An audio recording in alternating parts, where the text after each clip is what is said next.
Bueno, muy buenas tardes para todos. Ya empecé la grabación. Se ha conectado una persona, escribí por el chat, pero todavía no me ha confirmado si se escucha bien y si se ve bien para poder iniciar con el tema de hoy.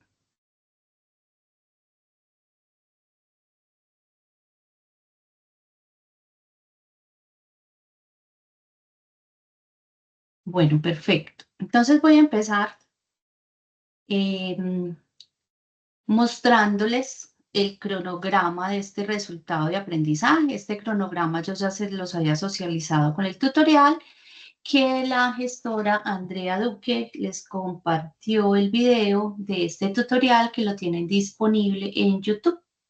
Entonces resulta que estamos en un resultado de aprendizaje que iniciamos la semana pasada, el 20 de octubre, que se llama Acondicionar el producto agrícola según el manual técnico. Dentro de este resultado de aprendizaje, pues es darle continuación a todo lo que ustedes están manejando de post cosecha y han venido manejando con el instructor Germán Alonso Antía. Entonces, dentro de este resultado vamos a tener una evidencia, que es un video demostrativo sobre el aprovechamiento de frutas y hortalizas de segunda o de tercera calidad que nos sirvan para darle un valor agregado. Ese es el objetivo, digamos, y la evidencia de aprendizaje. Yo en el video tutorial les había dicho que por favor no me enviaran todavía las evidencias, porque es que me parece importante que primero vean las sesiones en línea para poderles explicar los 3 temas que son fundamentales para que ustedes puedan hacer el video tutorial y no vayan a tener ningún inconveniente y cumpla con todos los criterios del resultado de aprendizaje y de la lista de verificación, ¿sí? Entonces, el día de hoy vamos a hablar de qué son las BPM, buenas prácticas de manufactura en el procesamiento de alimentos. El día 6 de noviembre a las 4 de la tarde vamos a hablar sobre limpieza y desinfección y ahí les voy a enseñar cómo limpiar y desinfectar frutas y hortalizas, ¿sí? Y el 12 de noviembre vamos a ver procesos de frutas mínimamente procesadas para que ustedes puedan hacer ese video demostrativo donde hacen toda esa parte de aprovechamiento de las frutas de segundas y terceras calidades. Este resultado finaliza el día 3 de diciembre, pero ese día yo tengo que calificar, por eso la fecha final para la entrega de evidencias es el 2 de diciembre, ¿sí? La idea es que empiecen a enviar los productos luego de que veamos la tercera sesión en línea, que sería el 12 de noviembre, o sea, en adelante ya pueden enviar y elaborar sus productos para que cumplan con los criterios, ¿listo? Entonces, este cronograma yo ya se los compartí, está en el anuncio, ya lo tienen disponible, eso para que tengamos claridad, pues, como de lo que vamos a manejar, ¿listo?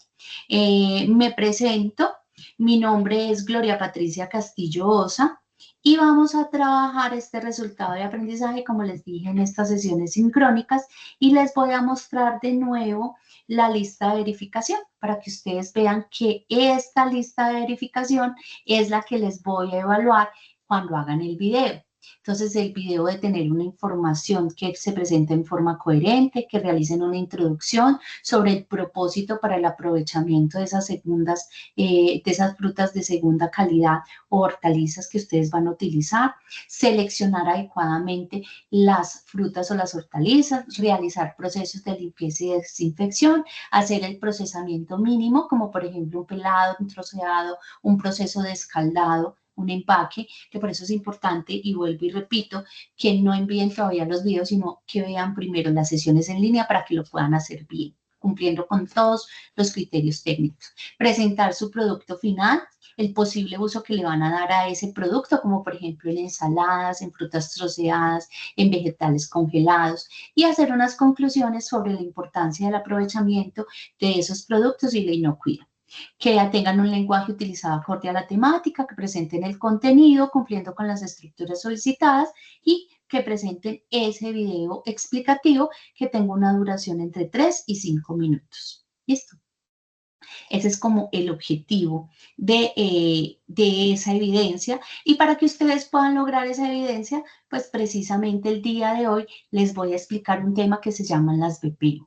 Este resultado está dentro de la fase de planeación, dentro de lo que es la fase, la actividad número 2 del proyecto y ustedes se van hasta la guía número 5. Ahí van a encontrar la evidencia de aprendizaje.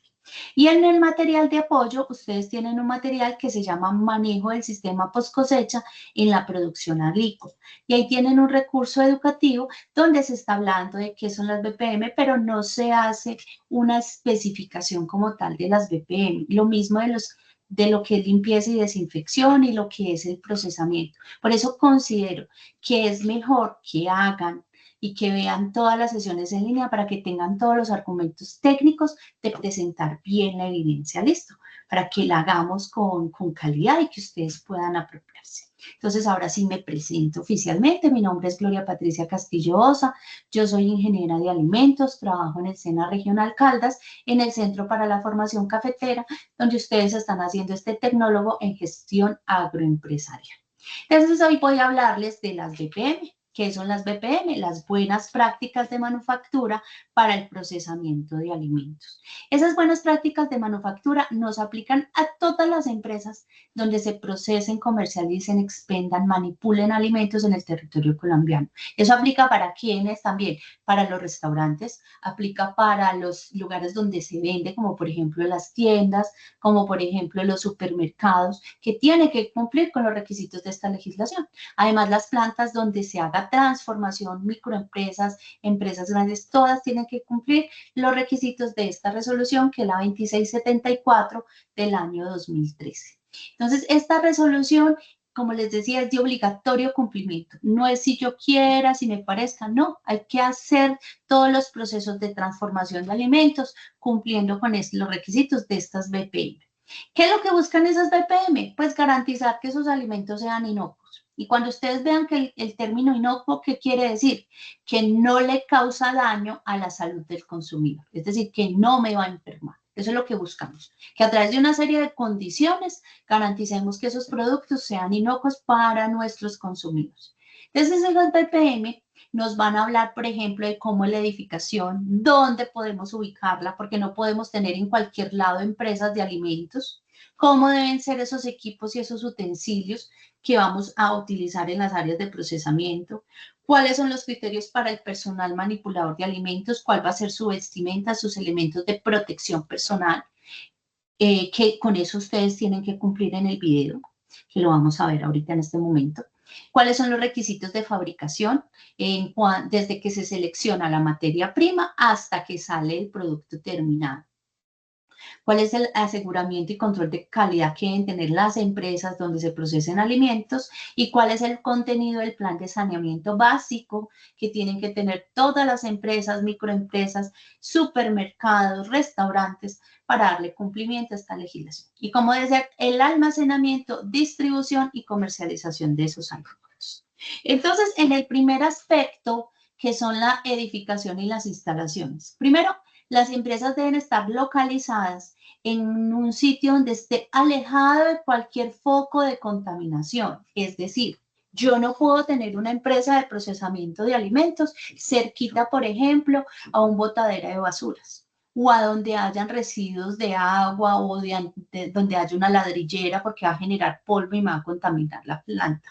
Yo no puedo tener empresas que estén o que pongan en riesgo la salud de la comunidad o que, por ejemplo, los alrededores se mantengan sucios, porque toda esa suciedad que está fuera de la planta puede ingresar a la planta de procesamiento.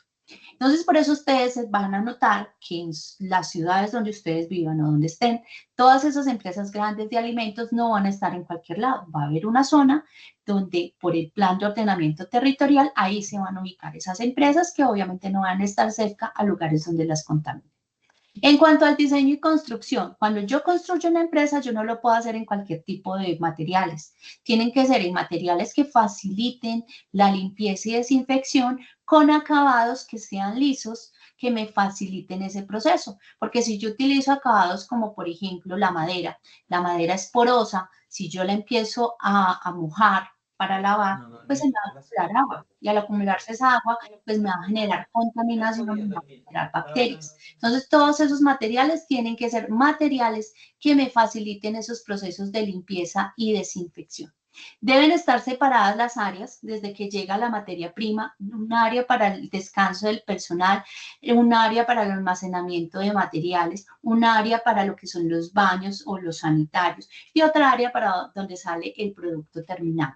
Entonces debemos separar esas áreas, que va a ser el tamaño de acuerdo a qué, a la distribución y al tipo de producto y al tamaño de la empresa. No es lo mismo una empresa grande como Colanta, ¿cierto? Donde produce toneladas y salen diferentes productos a, por ejemplo, una microempresa. Va a ser de acuerdo a que ese diseño, al tamaño, a la distribución y al tipo de producto. No va a ser lo mismo una empresa de productos lácteos o una empresa de frutas y hortalizas, ¿cierto? Que va a diferenciarse dependiendo del tipo de producto que vamos a manejar.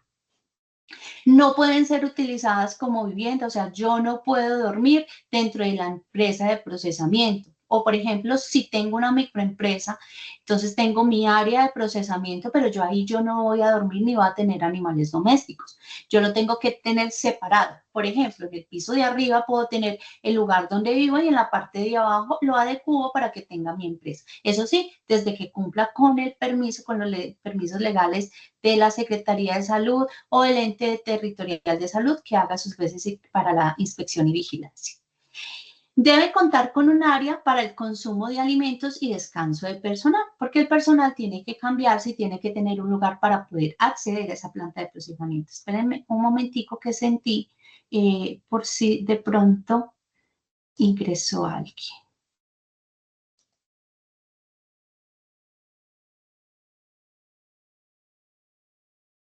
Listo.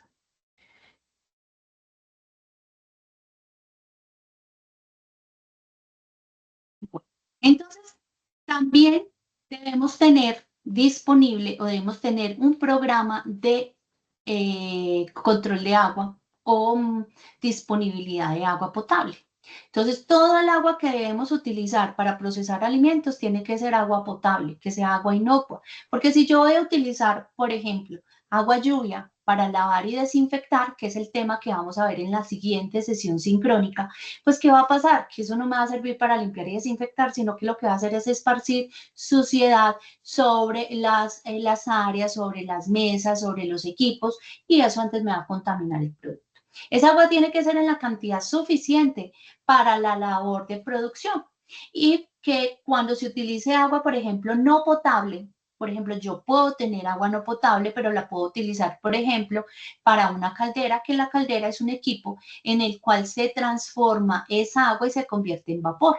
Entonces, ese vapor yo sí lo puedo utilizar, por ejemplo, para desinfectar o para algunas etapas del proceso, pero no puedo utilizar esa agua no potable directamente para el producto porque lo estaría contaminando. Y todas las empresas de alimentos deben tener un tanque de agua con la capacidad suficiente para un día de producción. Por eso ahí depende del tamaño de la empresa y de lo que produzcan, que era lo que les venía diciendo. Entonces, ese tanque tiene que estar tapado, porque si yo lo dejo destapado, van a ingresar, por ejemplo, posiblemente plagas o va a caer agua lluvia que me puede contaminar el agua. Por eso debe estar tapado, yo debo lavar el tanque y debe ir marcado con la capacidad que tiene ese tanque.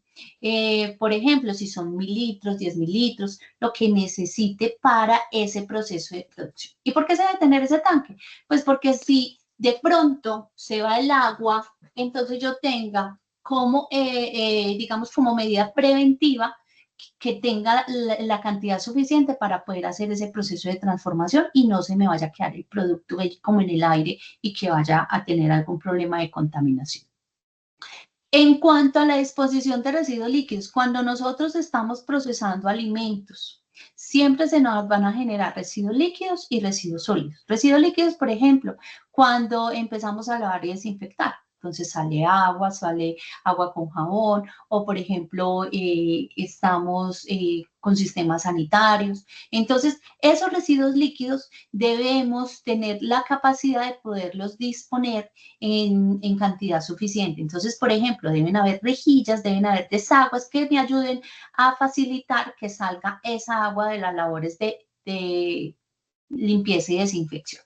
Y para ello debo tener en cuenta cómo es el sistema de recolección de esas aguas de esas aguas, digamos, que salen de la limpieza y desinfección, y cuál va a ser la disposición a esas aguas.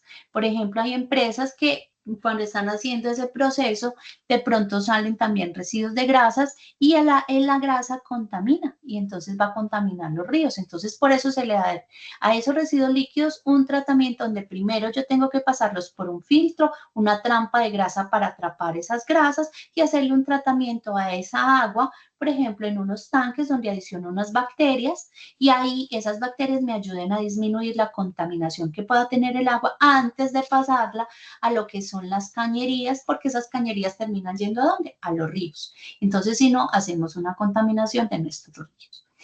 Y en cuanto a los residuos sólidos, pues debemos generar y ubicar cuáles son los residuos que se nos generan dentro del procesamiento, que se remuevan con frecuencia. Yo no puedo dejar acumular, por ejemplo, cáscaras o semillas que se me generan cuando estamos procesando frutas y hortalizas, o por ejemplo, cuando estamos procesando, no sé, pollo, carnes, que se me generan piel o que se me generan huesos, porque esos residuos, si yo los dejo mucho tiempo dentro o en el área de disposición, pues me va a contaminar el área de proceso. Entonces, por eso deben ser removidos con frecuencia y tener en cuenta cada cuánto pasa el carro recolector para poder hacer la disposición de esos residuos. Y los residuos hay que clasificarlos por código de colores, que ahí está una resolución que en Colombia es la 2184 del 2019, donde me establece ese código de colores. Por ejemplo, los residuos pueden ser peligrosos o no peligrosos. Dentro de los no peligrosos tenemos los residuos que son biodegradables,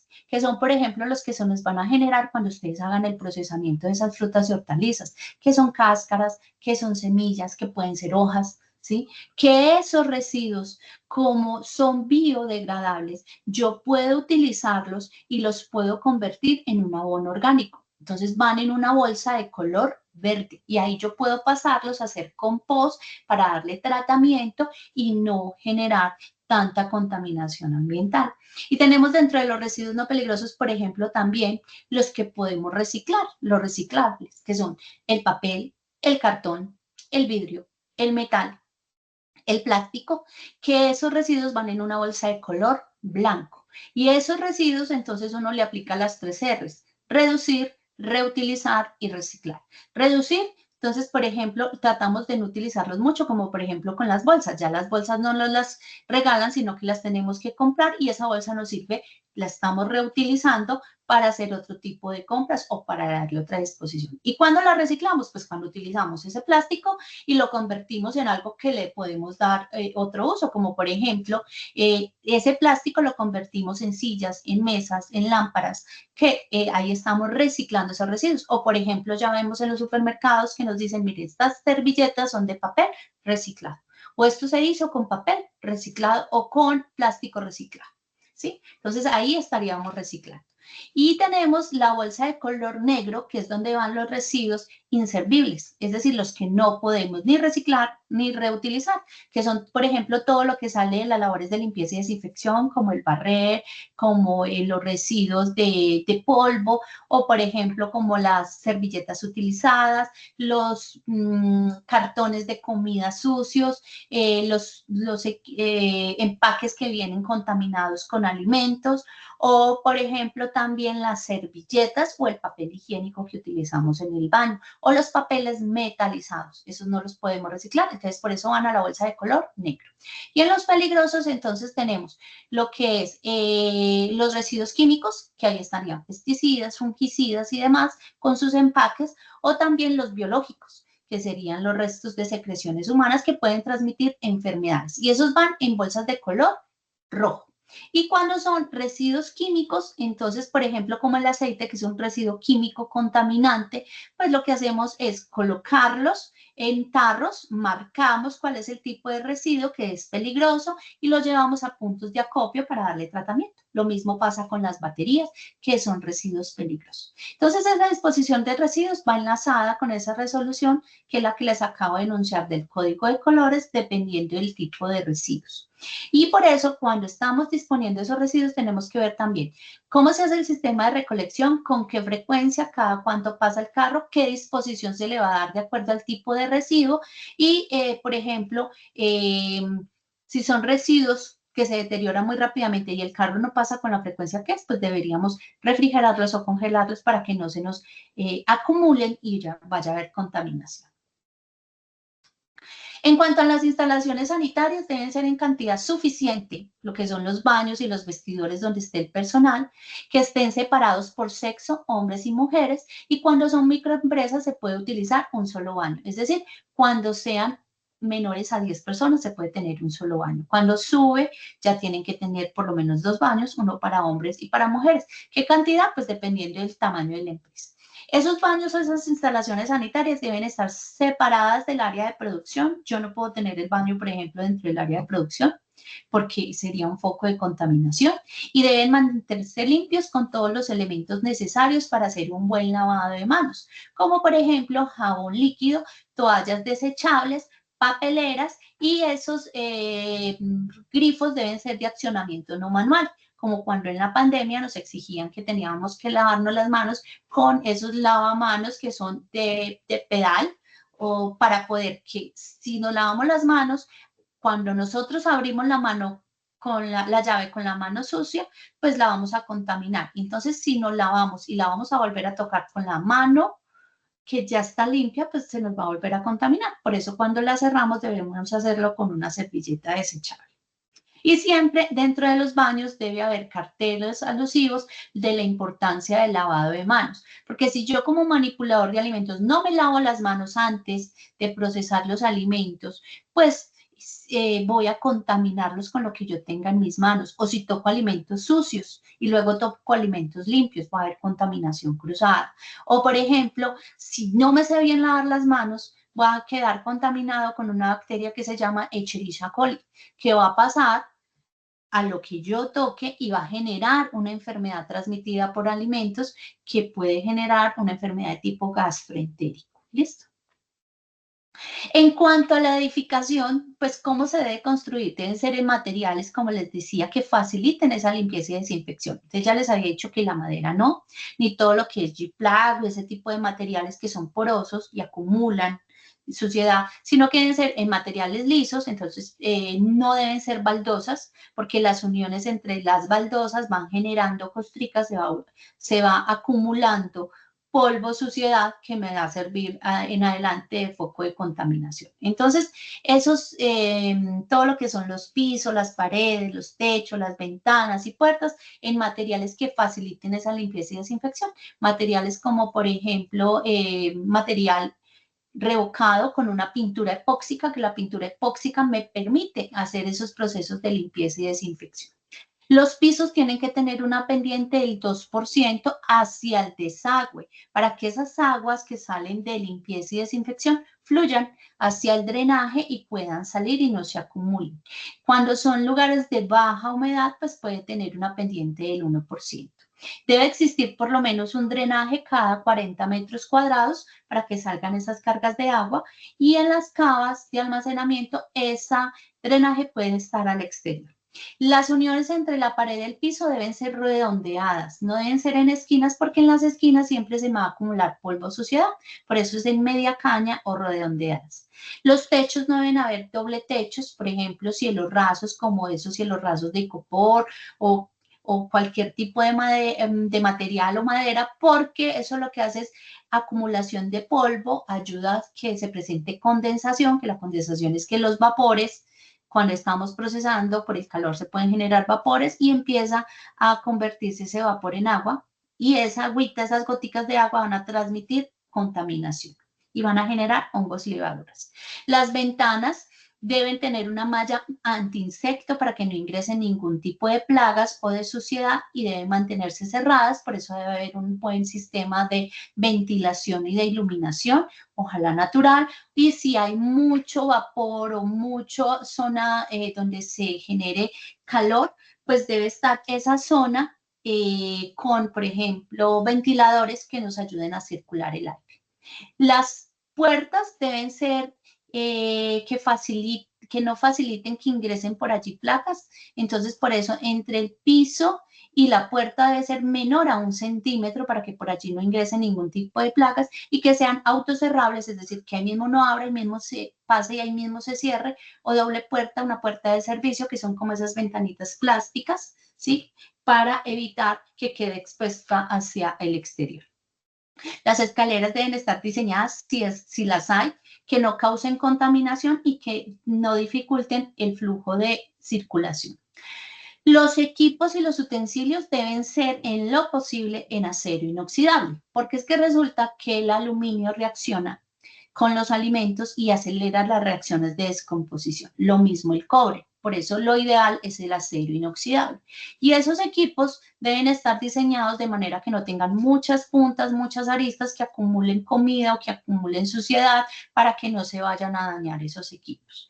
Esos equipos deben estar organizados en la secuencia lógica del proceso para que no haya contaminación cruzada entre la materia prima que, por ejemplo, nos llega sucia porque no la hemos seleccionado ni clasificado y está sucia, y la que ya tenemos seleccionada y lista para salir, que es el producto terminado. Entonces, no debe cruzarse esos flujos. Y dejar un espacio suficiente para poder hacer labores de limpieza y desinfección. Y cuando se necesiten sustancias para lubricar esos equipos, pues deben ser de grado alimenticio esos lubricantes. En cuanto a los manipuladores de alimentos, que resulta que todos somos manipuladores de alimentos. Y sobre todo cuando estamos procesando, que es el objetivo que ustedes van a tener en la evidencia, transformar un producto, una fruta, una hortaliza de segunda o de tercera calidad en un producto mínimamente procesado. Y así como en nuestras casas, nosotros también somos manipuladores de alimentos. Cuando estamos trabajando en una empresa de manipulación de alimentos, a los manipuladores nos deben hacer una certificación médica de 1 vez al año, donde nos deben hacer exámenes médicos de verificar, por ejemplo, un frotis de garganta, un frotis o un examen de uñas de Koch para mirar que no tengamos hongos en las uñas y un examen coprológico y el reconocimiento médico. ¿Eso es para qué? Para evitar que no seamos portadores sanos de enfermedades, es decir, que tengamos la enfermedad, pero no desarrollamos síntomas, pero sí la podemos transmitir, o que no tengamos parásitos que podamos transmitir en el momento de manipular esos alimentos. Todo manipulador de alimentos tiene que recibir una capacitación mínima de 10 horas sobre manipulación higiénica de los alimentos. Por eso los que hayan trabajado en un restaurante o hayan trabajado en una empresa de alimentos, siempre les van a pedir esa capacitación. Y esos temas de la capacitación deben ser sobre prácticas de higiene, sobre las BPM, que es todo lo que estamos viendo en esta sesión, que es el contenido de la resolución 2674, que son las buenas prácticas de manufactura en el procesamiento de alimentos, de las tareas asignadas y del control del proceso. Esa capacitación debe ser, les decía, que mínimo de 10 horas. Y la empresa, además de que ustedes tengan la capacitación, pues debe contener un plan de capacitación, donde en ese plan se describa el objetivo de la capacitación, la metodología, la duración, quién fue el docente, el cronograma y los temas que se dieron. Como manipuladores, tenemos que cumplir con unos hábitos de higiene. ¿Cuáles son esos hábitos de higiene? Primero, no vamos a comer, masticar chicle, fumar, tomar, beber o escupir en las áreas de proceso. Debemos utilizar un elemento una vestimenta de trabajo y elementos de protección de acuerdo al tipo de labor, pero lo mínimo para un manipulador, que eso lo deben tener ustedes cuando vayan a hacer el video, es, por ejemplo, tener un delantal donde ustedes se protejan de su ropa, que tengan un gorro, de esos gorros desechables que venden por ejemplo, en las farmacias, que esos gorritos o cofias, y un tapabocas. Mínimo deben tener esos elementos, deben tener zapato cerrado, y es en lo posible cuando hablamos de delantales y overolas que no tengan botones por encima de la cintura, porque esos botones se pueden caer. Y si tenemos bolsillos, podemos meter algo a los bolsillos y nos agachamos y eso puede caer cuando estamos procesando. Los uniformes del manipulador de alimentos tienen que ser de color claro, colores claros. ¿Por qué? Porque los colores oscuros no dejan ver la mugre y eso tiene que llevarme a que me cambie diariamente el uniforme, pues para que no haya riesgo cuando estamos procesando alimentos. Y como vamos a tener tantas labores de limpieza y desinfección en una planta de producción, pues debemos contar con unas botas o zapatos cerrados, pues para facilitar esa labor de limpieza y desinfección. Mantener el cabello recogido, no utilizar maquillaje, no se permiten joyas. Miren, a mí me encanta ponerme este tipo de cosas cuando estoy procesando, va a hacer limpieza y desinfección o va a hacer cualquiera de estas actividades en la planta, debo quitarme todas las joyas, mantener las uñas cortas, limpias y sin esmalte, hacer un buen lavado de manos, como nos lo enseñaron en la pandemia, durante 40 segundos, frotando todas estas superficies, limpiándonos este dedo gordo detrás de los nudillos y llegar hasta el antebrazo. Contamos 40 segundos para que el lavado sea bueno de las manos. No sentarme o acostarme o inclinarme o llevarme el uniforme para otra área donde no necesite o donde voy a llevar y voy a contaminar. Por ejemplo, estoy trabajando y necesito ir a hacer una vuelta del banco y me voy con el uniforme. No, yo me tengo que quitar el uniforme y cuando vuelva a ingresar, que llegue de la planta, me vuelvo a poner el uniforme y me vuelvo a lavar las manos y ya quedo con mi ropa de trabajo. Cualquier persona que llegue al área donde se procesen esos alimentos debe contar con su uniforme y con sus elementos de protección personal. En el caso de los hombres que tengan barba o bigote, hay empresas de alimentos que les exige que la quiten. La norma realmente no lo dice, deben estar protegidas, o sea, deben tener tapabocas, que no vayan a tener o que no vaya a quedar expuesto. Y cuando se utilizan guantes, pues lo ideal es que sean guantes de nitrilo, que no vayan a ser guantes desechables de esos de látex, porque el látex reacciona y adentro también tiene como un talco, que eso también puede caer y pueda contaminar. En cuanto a los requisitos higiénicos de fabricación, pues vamos a tener unas materias primas que, por ejemplo, en el caso de ustedes van a hacer unas frutas, unas hortalizas, vamos a tener unos insumos que pueden ser o unos empaques o unas bolsas plásticas o pueden ser unas bandejas, como quieran empacar el producto. Eso lo vamos a ver en la tercera sesión de cómo serían esas etapas de fabricación, que esas materias primas las tenemos que inspeccionar, mirar cuál es la ficha técnica, identificar de dónde proceden esas materias primas y esos envases o empaques, que sean el material apropiado para que no se nos vaya a contaminar el producto. Cuando estamos fabricando, lo hacemos de manera secuencial, de manera que no haya cruce, como les decía, entre materia prima, producto terminado y producto en proceso, y siempre vamos a controlar las variables que necesitemos, como por ejemplo las variables físico-químicas como temperaturas, tiempos, pH, acidez, humedad, que son variables que nos van a decir, por ejemplo, si el producto está bien o no, o grados Brix, cuando necesitemos hacer ese cálculo.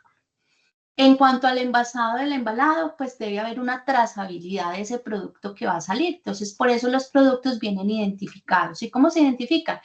El nombre de la empresa, y cada empresa tiene una identificación única, que es el lote de producción. Y dentro de ese lote de producción va a estar relacionado la fecha de fabricación de ese producto, quiénes intervinieron, quiénes van a estar durante esa etapa de procesamiento, qué materiales se utilizaron, cuál es la fecha de fabricación y cuál es la fecha de vencimiento. ¿Y para qué nos sirve eso? Pues por si hay alguna contaminación o algo pasa con el producto, pues con el lote de producción pueden hacer la trazabilidad, es decir, devolverme en el historial de qué fue lo que sucedió y tomar esas acciones. Y las empresas deben guardar los registros de esa producción durante el tiempo de vida útil del producto.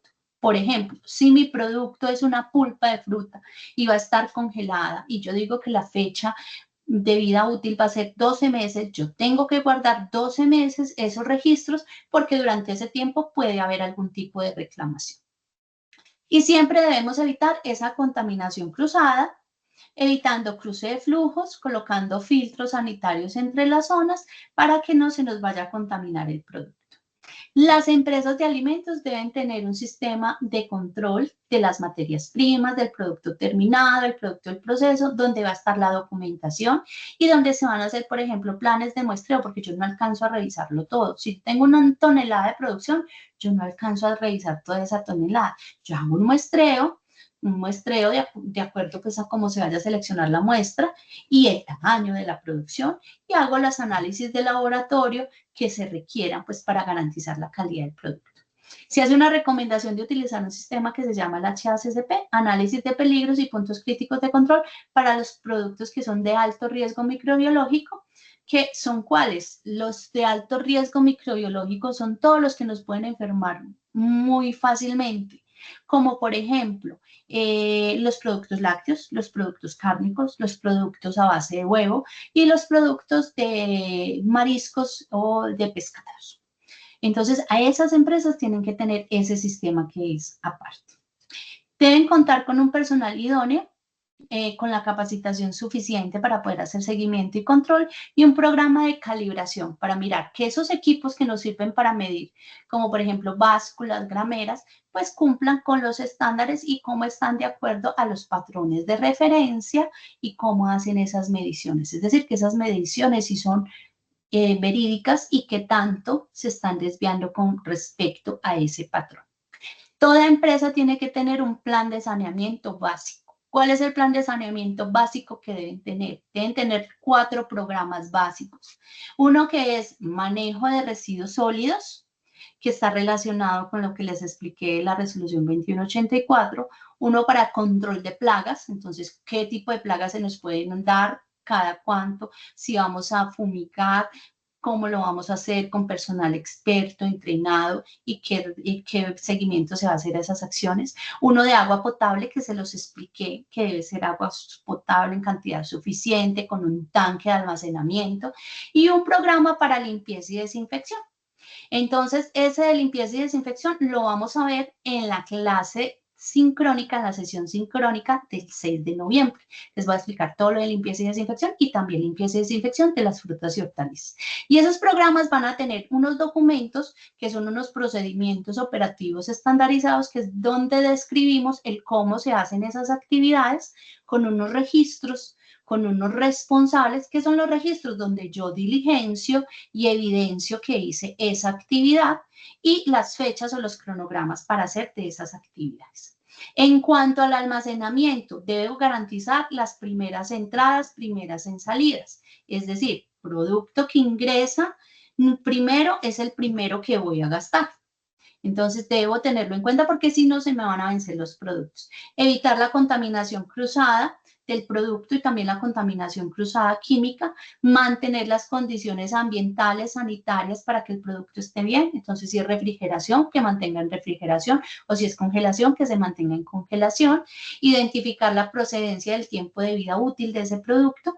Y yo no puedo almacenar directamente sobre el piso. Yo debo tener estivas que son como anaqueles, digamos los plásticos, donde están separados del piso por lo menos 15 centímetros para poder facilitar limpieza y desinfección y que no vayan a llegar las plagas, fácilmente como las cucarachas o como los ratones. Y todos los carros donde se transporten alimentos, ustedes ven que cuando hay un carro de transporte de alimentos va identificado con un rótulo que dice transporte de alimentos. ¿Eso para qué? Para evitar que haya contaminación cruzada con el producto y lo que estamos manejando. Entonces, básicamente ya para finalizar, ¿qué son las BPM? Y que ustedes lo tienen dentro del contenido así chiquito del material de apoyo que les mostré ahorita. Son todas las medidas que me garantizan la inocuidad de los productos. Y eso incluye ¿qué? ¿Dónde está ubicada la empresa? ¿Cómo está construida? ¿Qué materiales se utilizaron? ¿Cómo están las puertas, los pisos, los drenajes, las ventanas, el diseño y la construcción? ¿Cómo están los equipos que deben ser diseñados y organizados de acuerdo a la secuencia lógica del proceso? Que haya un proceso de limpieza y desinfección, que lo vamos a ver en 8 días, que una cosa es limpiar y otra cosa es desinfectar, que haya un buen manejo de residuos sólidos y que se manejen esos residuos de acuerdo a que si son peligrosos o que no son peligrosos, y el código de colores, que recuerden buscar la resolución 2184 del 2019 para el manejo de esos residuos y las bolsas de colores que se las expliqué en esta sesión. Y el control de plagas, que haya un buen control de plagas, que son las plagas, son especies que se reproducen de una manera desmedida, pero que además transmiten y enfermedades. Entonces, por donde pasa una plaga, me está contaminando y puedo generar una contaminación con el producto. Entonces, ¿qué es lo más importante respecto a cualquier empresa de alimentos o de cualquier tipo de empresa? Es que los resultados están en el interior de sus paredes. El resultado de un buen negocio es un cliente satisfecho. Peter Drucker. Si ustedes quieren consultar, porque lo que les acabo de mostrar es, ya te doy la palabra, Juliana, es como el contenido de la resolución 2674 y de lo que son las BPM, las buenas prácticas de manufactura. No hay problema. Me dices, por favor, el nombre, porque es que no me aparece el nombre, el que está como asesor comercial. Entonces, les decía que si ustedes quieren consultar y tener la resolución, ustedes se pueden ir a cualquier buscador, Google, cualquiera. Entonces, van a buscar resolución 2674 de 2013. Esa es la que establece las buenas prácticas de manufactura. Y se van a ir a esta, donde está el Ministerio de Salud. Ingresan a la página y ahí tienen el documento, miren aquí, y les va a descargar. Esta es la resolución 2674, esta es la que establece las buenas prácticas de manufactura para el procesamiento de alimentos, que es lo que les acabo de explicar en esta presentación y en esta sesión sincrónica. ¿Listo?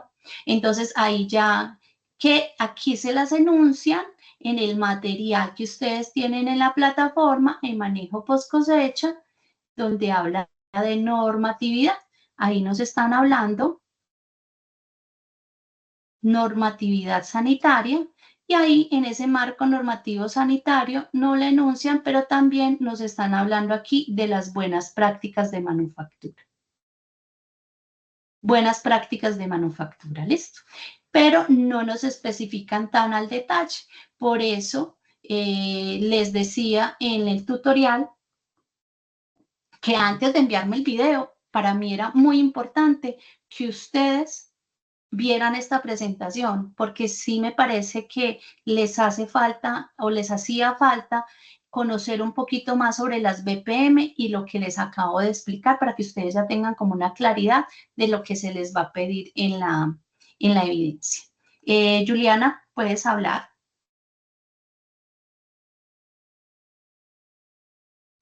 Hola, buenas tardes. Buenas Instructora, tardes, Juliana. tengo dos preguntitas sencillas. Una, usted nos sugiere que primero veamos las clases y después enviemos la evidencia del video. Sí, señora, yo les sugiero eso. ¿Por qué, Juliana? Porque es que ustedes ese video lo tienen que hacer cumpliendo con estas BPM.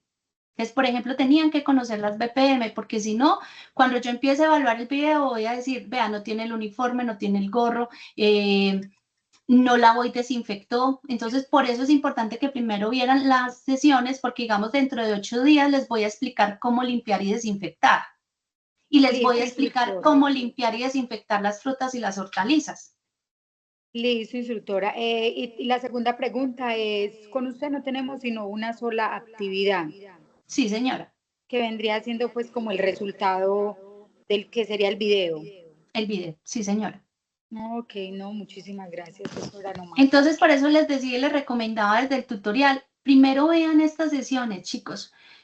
Por eso se las organicé en el cronograma y voy a volverles a poner acá, este no es el cronograma, voy a volverles a poner aquí el cronograma donde se los organicé de manera que la temática que les voy a dar en estas sesiones les dé los argumentos para que hagan bien el video. ¿Listo? Para que nos evitemos reprocesos. Por ejemplo, ustedes me envían el video, entonces yo les digo, miren, no cumple con las BPM, no cumple con la limpieza y desinfección, no cumple con el proceso, por ejemplo, de escaldado, que es fundamental para uno procesar frutas y hortalizas mínimamente. Entonces, por eso es mejor que esperen hasta por lo menos el 12 de noviembre que veamos las 3 clases, los 3 temas, y ahí sí ustedes tengan los argumentos técnicos. ¿sí? Que la próxima sesión sería el 6 de noviembre, que es un jueves a las 4 de la tarde, y la del 12 de noviembre, que es un día miércoles. Voy a confirmar aquí. Es un día miércoles a las 5 de la tarde. Les voy a explicar ese procesamiento de esas frutas y hortalizas mínimamente procesadas para que ustedes lo puedan hacer con esos criterios de calidad. Listo, no sé si ahí ya te respondí, Juliana. Sí, sí, señora, está bien. Muchísimas gracias por la clase. Bueno, con mucho gusto. ¿Alguna otra inquietud?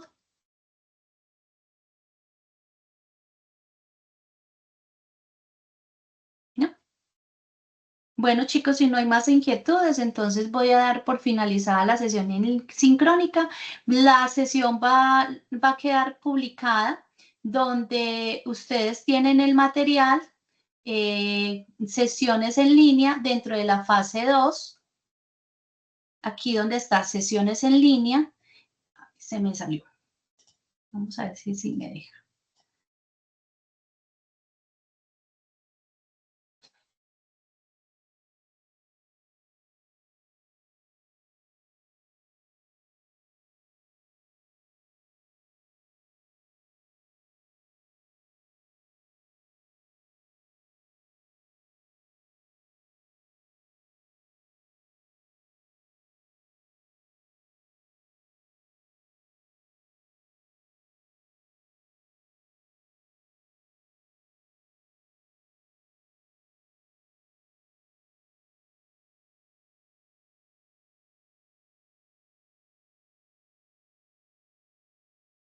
A mí quiere ingresar.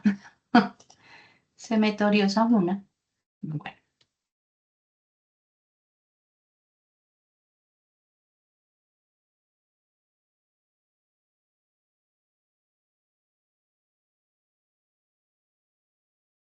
Bueno, vamos a hacer el último intento a ver si me deja. No sé por qué. No me está dejando ingresar. Bueno, entonces ustedes van a ingresar donde está la opción de sesiones en línea, ahí en la fase número 2 que es planeación, van a ir a la actividad número 2 y ahí va a quedar grabada la sesión con este tema que son BPM y la fecha de hoy, ¿listo? Y nos vemos entonces el 6 de noviembre. Entonces, si no hay ninguna otra inquietud, doy por finalizada la sesión sincrónica. Muchas gracias. Feliz tarde. Hasta Muchas luego. gracias, feliz tarde.